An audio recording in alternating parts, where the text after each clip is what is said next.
মোহাম্মদ ইউনূসের এখন অবস্থাটা হয়েছে কোন জায়গায়?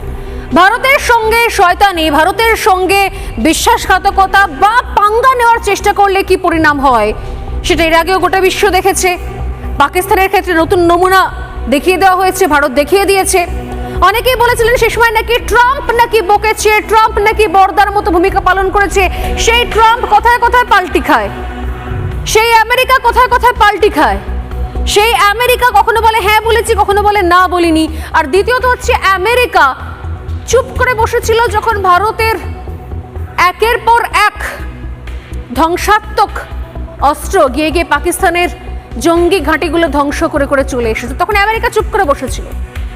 তারপর না জানি কোনো এক অজ্ঞাত কারণে এমন কোনো জায়গা ধ্বংস হয়ে যাওয়ার পর হয়তোবা আমেরিকা নড়ে চড়ে বসে। কে না জানে, গোটা বিশ্ব জানে আমেরিকা হচ্ছে যুদ্ধবাজ দেশ। পৃথিবীতে যে কোনো জায়গায় যুদ্ধ লাগুক, লাভটা আমেরিকারই হয়।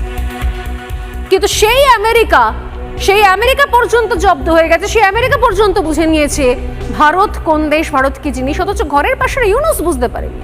আফসোস, আসলে বুঝতে চাইনি, আসলে ইচ্ছাকৃতভাবে বাংলাদেশের মানুষকে বিপদের মধ্যে